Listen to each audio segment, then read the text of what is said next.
Finance. Hey, welcome everybody to the Financial Independence Podcast, the podcast where I get inside the brains of some of the best and brightest in the personal finance space to find out how they achieved financial independence. On today's show, Jeff from the Happy Philosopher is joining me, and I met Jeff back at the first Camp Mustache I attended.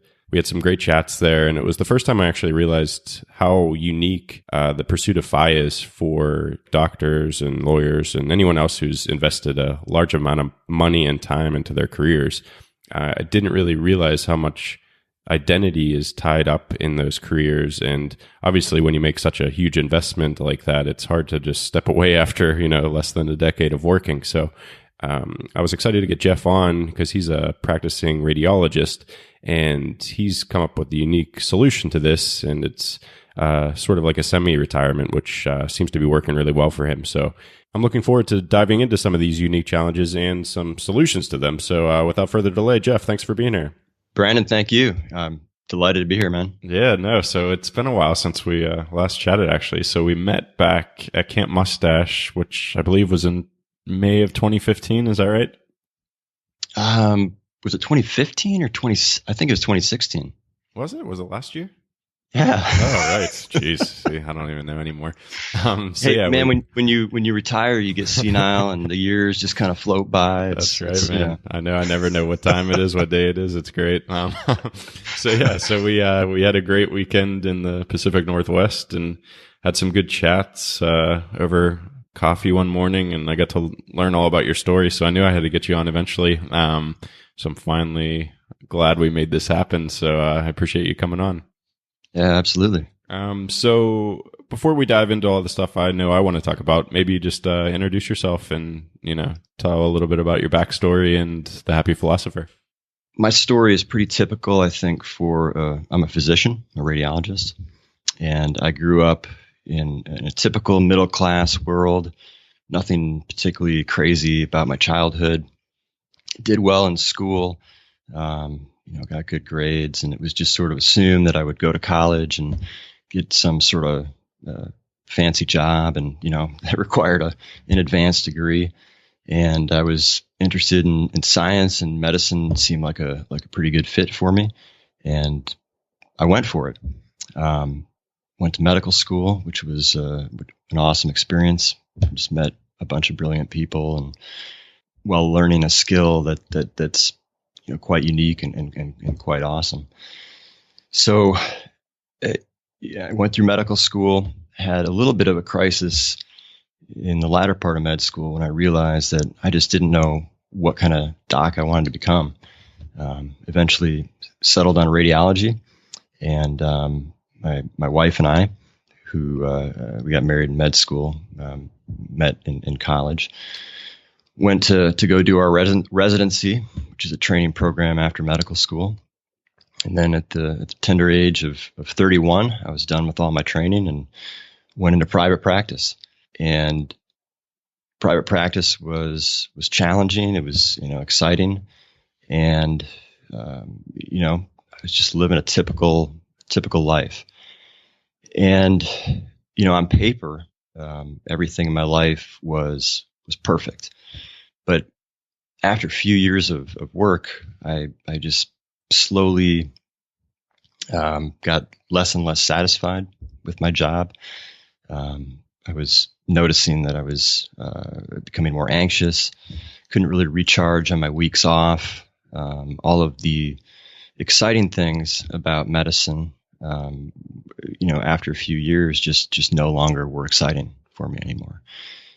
So all of the positive things and all the joy I got out of work really went away, and all that was left was stress and anxiety, and just sort of wanting to get out. I mean, I felt trapped, and this was 35, 36. And how old are you now? Just to give the audience an idea of timescales.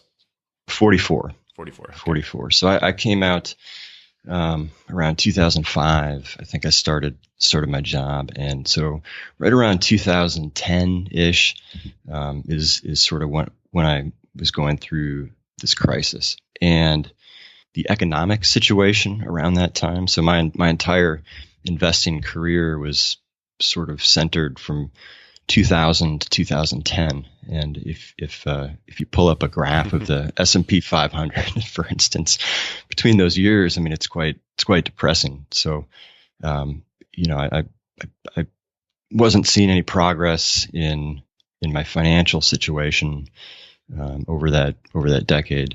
Did you have a lot of medical school loans to pay off, or did you come out of med school pretty unscathed? By the end of residency, it was about $200,000 between the both of us. I know that sounds like a lot, probably to a lot of your listeners, but really, that's almost nothing for docs. I mean, it's, and we can touch on this a little bit later in the interview, but some docs now are coming out with $500,000 in student loans, which is crazy, pretty crippling. Yeah, but. We were always fairly frugal and good savers. And so when I came out of residency, when we started work at, again, around age 31, my net worth was still negative, but it was almost zero, which is a victory. Yeah. Coming out of that. So anyways, here I am kind of going through burnout. And I really didn't know what to do. And the only thing I knew that was certain was that I didn't want to work forever. I didn't want to work, into my 60s.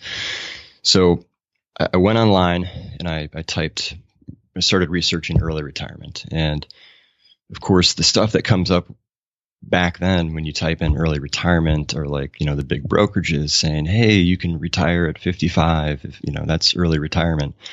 And I was like, what? I mean, that's 20 years away. I mean, I can't do that. That's just not feasible. So I typed in extremely early retirement. And I mean, you can imagine what popped up in my web browser, right? So, early retirement extreme was the first hit. And I went on Jacob's site, and I think the first article I read was, how to retire in 5 years. And after I sort of picked up pieces of my brain that had flown all over the room and put them back in my head, I just started reading everything on that site. And after a few days, I was very impressed and thought it was awesome, and also completely unfeasible for my life. So at this time, are you a pretty big spender? Because obviously, you're out of med school, you're a radiologist, you're making pretty big bucks, I would imagine, right off the bat, as soon as you qualify, I would imagine. Is that correct? Yeah, it's, the financial life of a physician is really interesting, and it creates some interesting dynamics. So you go from poverty, which is medical school, where you're going into debt, you're borrowing all the money that you can and barely scraping by and still going into debt. And then you go into residency where you make a typical middle class average salary. So I think now the average salary for a resident is about $55,000, which is, I think, about average in the United States for earning. And then you live that for a while, and then you go into practice, and it's multiples of that. So it's sizable. It's a lot of money.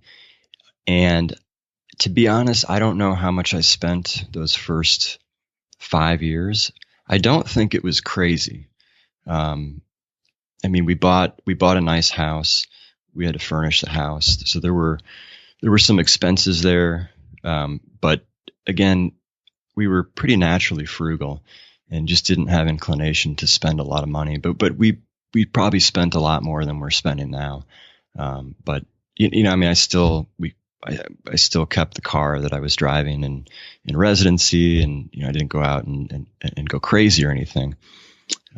So it wasn't your spending then that you didn't think that early retirement in 5 years wasn't possible, and it wasn't your income, obviously, because you're making more than enough to make that a reality. So what was it? Just the psychological aspect of pulling away from work after just such a short career, or is it the sunk costs of, you've put so much money and time into this career to then walk away? Like, I imagine there's so many different challenges for doctors, which is why I was really excited to get you on, that, maybe some normal careers don't have.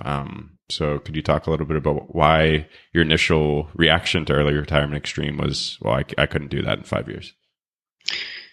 Yeah. So, I mean, those are great points and that you make, and I definitely want to dig into those. But maybe so, but for me, it wasn't so much that, it was that early retirement extreme was so extreme, and I couldn't really visualize taking those actionable steps and principles and applying them to my life.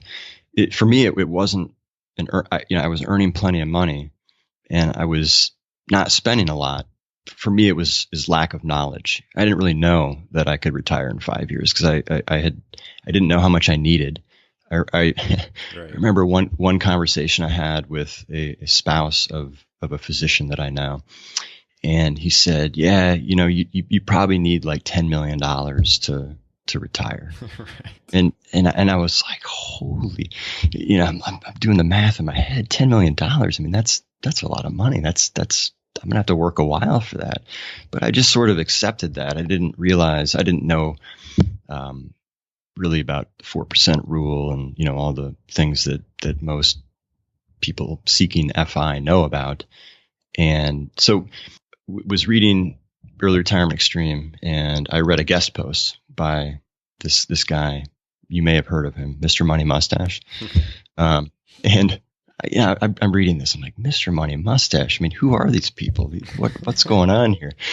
But I mean, that was sort of the post that it got me over to Pete's site, and this was back in, I don't know, 2011 or 2010 or whenever it was. He had just started. So yeah, it was probably the same guest post that I found out about him from, I think, as well.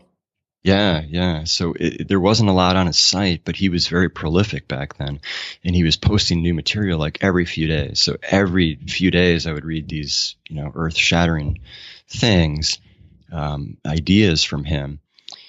And it didn't take me long to realize that the math part was really easy for a physician. I mean, as long as you can get your spending under control, it's not an earning problem. The math part was really easy, but you're right. The psychological part is a lot bigger deal for physicians in particular, and I think a lot of other high income or sunk cost sort of professions, like you mentioned. So becoming a physician it's a different job than any other that I've had. And my identity sort of merged with being a doctor. So for instance, when I was a busboy or waited tables, or I even did some door-to-door sales for a while, as soon as I stopped doing that for the day, I no longer identified with it. I went back to being Jeff. But becoming a physician is a little bit different. And I imagine a lot of other professions where you never really detach from that identity when you go home from work. So the idea of giving that up early in life is you're giving up a part of your identity. And the ego has a really tough time with this. It's interesting. Physicians retire. If you look at the statistics, they retire later than the average population, a few years later than people on average. And that's kind of ridiculous when you think about how much money they make compared to average. But I think a lot of it has to do with they can't detach. It's psychologically painful. And if you also look at statistics, like job satisfaction, I mean, there's a lot of really dissatisfied docs out there. So I'd like to believe that it's a psychological problem, not a money problem or a job satisfaction thing. I don't know that for certain, but that's my guess. And talking to a lot of docs, I think that's true. It's hard to untangle from that. And that is probably the biggest challenge, because the math is easy for a doc to retire early.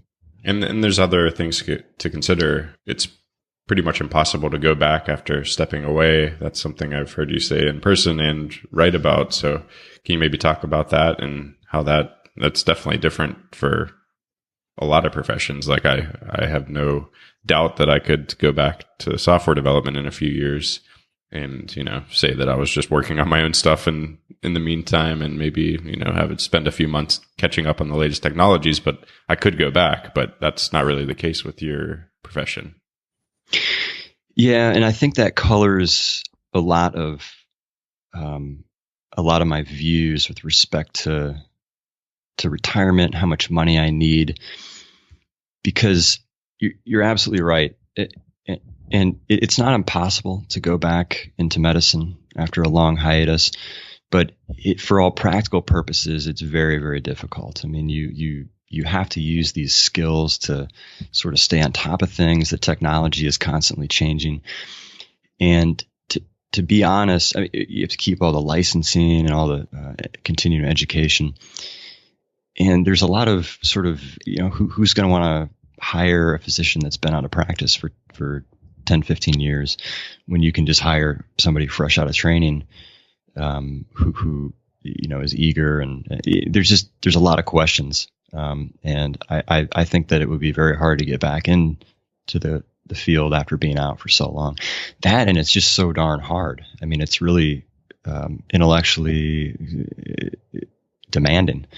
And I think it's hard to keep that edge after being out for a prolonged period of time. Now, I know there's some people out there that have done it, but it's hard. I think it's easier to go back in if you love it. If you've always loved it and then you go out for some reason and go back in, it's easy. But if you burned out from it and then you're out 10 years, I mean, the thought of going back is nobody, psychologically, I don't think that I would be able to do that. Right. So I feel like this is my chance. I'm reimbursed very high amounts of money for trading my time, and this is my chance to make that trade at the most advantageous rate that I can. And then when I'm ready to step away, I don't want to have to worry about that. Right. I think talking to a lot of physicians, sort of people that I've interacted with that have come at me through my blog, a lot of them feel the same way. They just have this underlying unease about leaving medicine too early, and fear of having to sort of scramble later in life. And I think it's justified. I mean, a lot of people in the early retirement community, the FIRE community, don't have those thoughts because it's so easy for them to just slip back into work. Okay, so you stumbled upon early retirement extreme. You realized you weren't happy. You wanted to make a change. So how did you get to the point where you actually were comfortable with the idea of walking away at some point much earlier than you probably anticipated before? So that was actually kind of a compressed crisis in my life. So I was going through all of the reading and learning, and it didn't really do anything to improve my situation at work. And I just, after a particularly bad stretch of work and call, I came home one day and had rough math in my mind and kind of knew what I could do.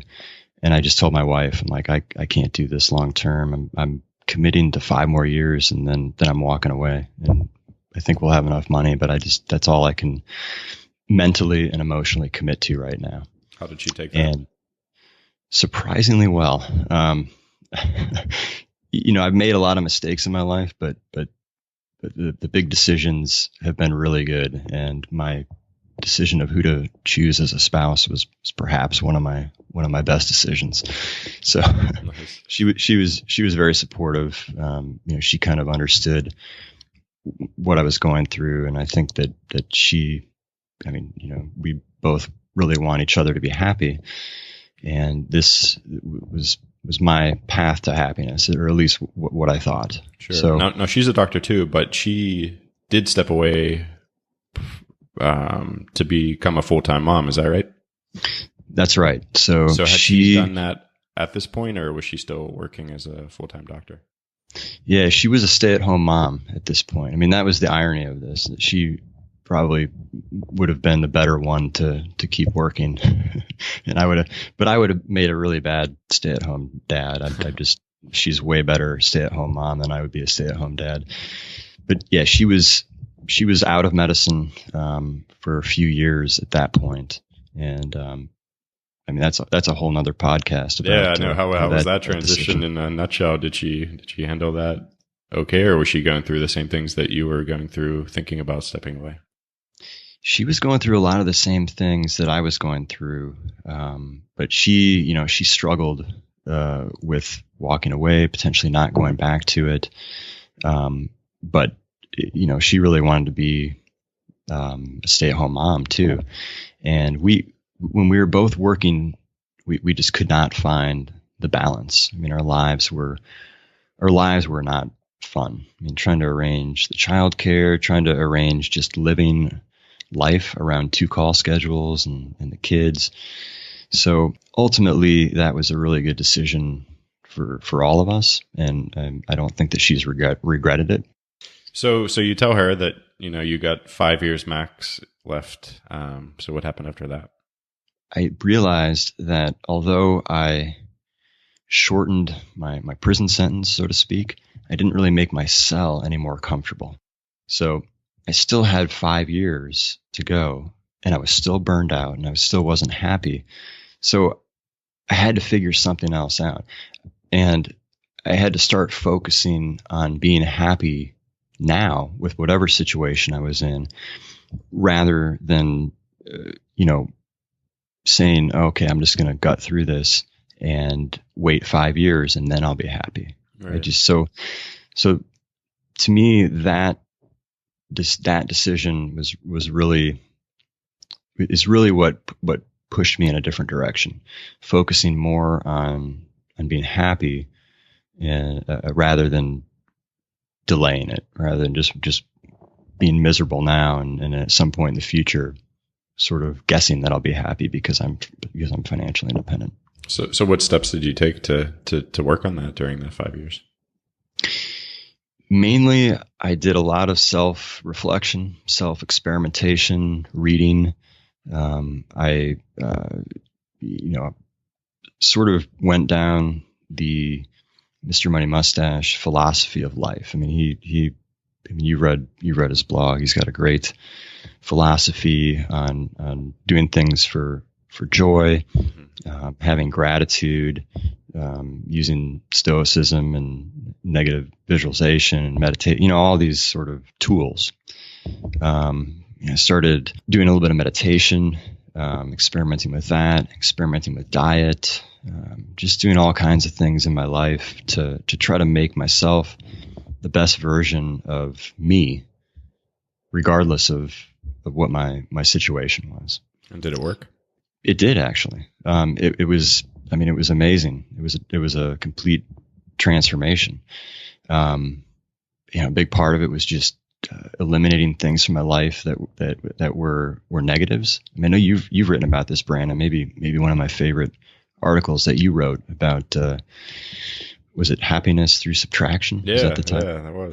Yeah, absolutely brilliant article. Oh, thank you. And so I started just getting rid of unnecessary things in my life, both physical, mental, obligations. I got rid of news and most of television, and it's just amazing. Instantly make you happy. That's so huge. People don't believe me when I tell them this. I'm like, just get rid of news. And they look at me like I told them to, chop off their arm. I'm like, no, just try it. 30 days. Nothing will change in your life except for the better. Oh, it's so good. There's no actionable information that it's just designed to, flick your adrenal glands and get cortisol into your blood and make you anxious. Right. Exactly. It's all outside your control. So don't even stress out about it. So that was a big effective one for you. Was the meditation good? That's not something I've never tried. Meditation is amazing. I wrote a big post on it, on my experiences with it. What's the name of that post? I'll link to it in the show notes. I think it's something really stupid, like one simple trick to increase your awesomeness. Okay, cool. I'll link to it. It was by far my most ridiculous title ever on the blog, but yeah, I'll send that to you. Okay. But the great thing about meditation is you don't have to be good at it. You don't have to do it consistently. It has lasting effects. I mean, it's amazing. I mean, if it were a drug, it would be illegal because it's so good. There's little to no downside, and it's such a small time commitment, and it improves sort of the day-to-day mindfulness without you even really realizing it. I mean, because I'm terrible at it. I'm not great meditator at all. So what does it look like for you? Because I know there's lots of different types. So I do more of a mindfulness meditation. So I break it down into two categories. The mindfulness, or just sort of paying moment to moment attention, and then the more concentrative, focused concentration. I don't do that. So I just do the mindfulness where I sit quietly and usually do guided meditation for 10 minutes, kind of just pay attention to my breath. And then every time I get distracted by a thought, I just kind of observe it and then gently go back to the breath. And it's just this repetitive practice of not getting caught up in your thoughts and just letting them sort of float around like clouds and not get too attached to them. Yeah, I've heard lots of really intelligent, successful, smart, happy people talk about it. So it's when enough people say something, then you should probably take notice and try it out for yourself. Yeah, I got into it really. I listened to Tim Ferriss, his podcast, which is pretty great. And he made this observation that like all of these high achievers that he interviewed, like a ridiculously high percentage, something like 70% of them had some sort of meditative or mindfulness practice. So he realized there was something to it. And that was my gateway into it. All right. So you're doing all these things and you're becoming happier. Are you happier at work, or is it just you're happier in general so you can deal with not enjoying work as much? You can deal with that better? Yeah, I think I did become happier at work in spite of nothing changing. I mean, I still had the same job. It was still just as stressful. But the simple act of not worrying about things that I couldn't control. So, there's so many things that are out of our control. And once I stopped worrying about those, I noticed a big improvement. I could just deal with the day-to-day stresses of the job a lot better. It still wasn't optimal. I still didn't want to do it full time, and I was still looking for ways to either shorten it or change it. But at least I was in a place where I wasn't spiraling down. I wasn't getting worse. I was getting better. That's great. So can you talk a little bit about where you're at now and sort of how you got there? Yeah, absolutely. So what you're referring to is I now work half-time. I work part-time. And this was a job share that I engineered. And it was about 3 years after my initial sort of episode of burnout. So I actually worked full-time, maybe I worked full-time 2 to 3 years after that initial 5-year declaration of independence. And at that point, I finally engineered this job share and convinced my group that it would be a positive addition. So me and my job share partner are one full-time employee. Yeah. Okay. So when we're plugged into the schedule, one of us is working on that day, and we just decide which days we're going to work and which days the other person is going to work. So it's great. I mean, there's a lot of flexibility. We are dependent on one another. That's so, we have to coordinate which days we're working and have to both sort of be on the same page there. But Yeah, it's fantastic. It's definitely saved my career. If I had been full time and not been able to do this, I'm convinced I'd probably not be working right now. Right. So yeah, because the 5 years is pretty much up, and you're still going. So what's your plan from here on out? That's a great question, and something that I'm still trying to figure out. Because as I get closer to achieving this sort of bulletproof FI number, and as you know, there's a lot of deliberation and debate about when do you actually become financially independent.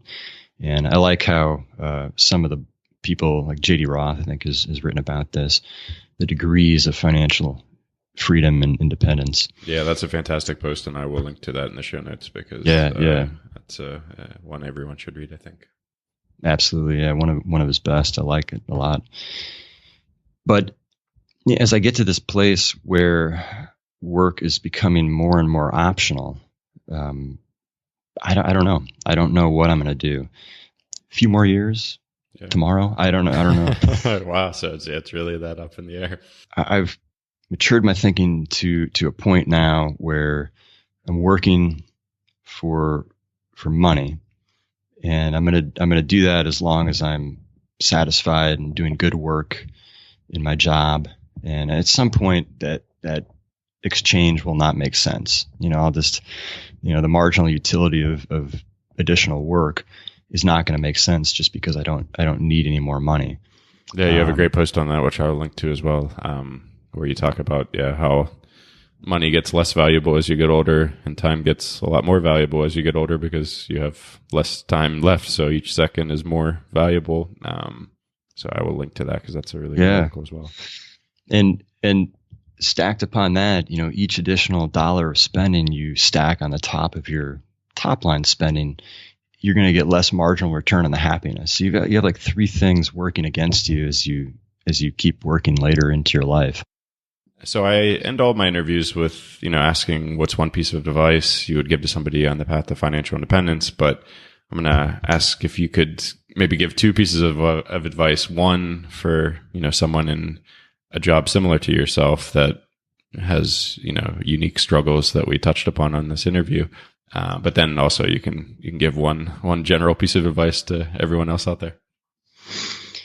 Yeah. So I guess my one piece of advice to a physician or somebody in my situation is to think about separating your identity as a physician from who you are as a person, and do your best to keep boundaries between those two things, because you can really become unhappy fast in medicine and dissatisfied. And if your identity is that of a physician and it's so intertwined, when you fail at medicine or you fail to be happy, you become the failure, and it can be really emotionally destructive. And physicians have a pretty high rate of depression and suicide compared to the average population. So it's just important to be aware of these things and to get help, if you need it.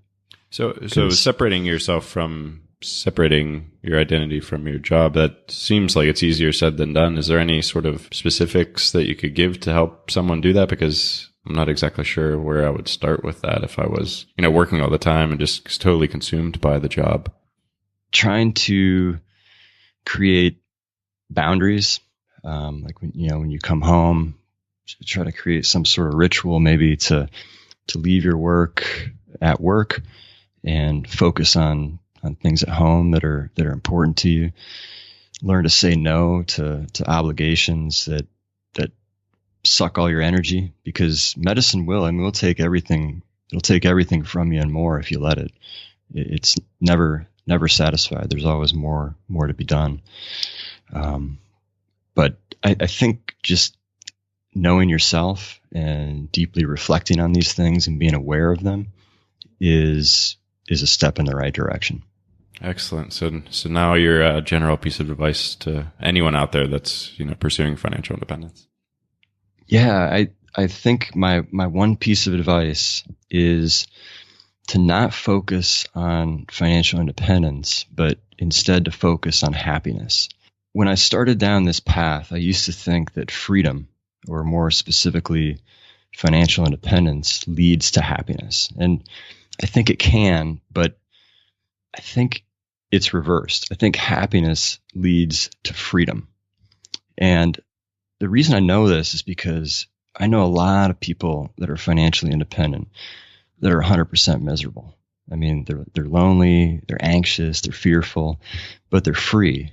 And financial independence is not the end goal. Happiness is the end goal. So we need to always keep that in mind. You just need to internalize that message.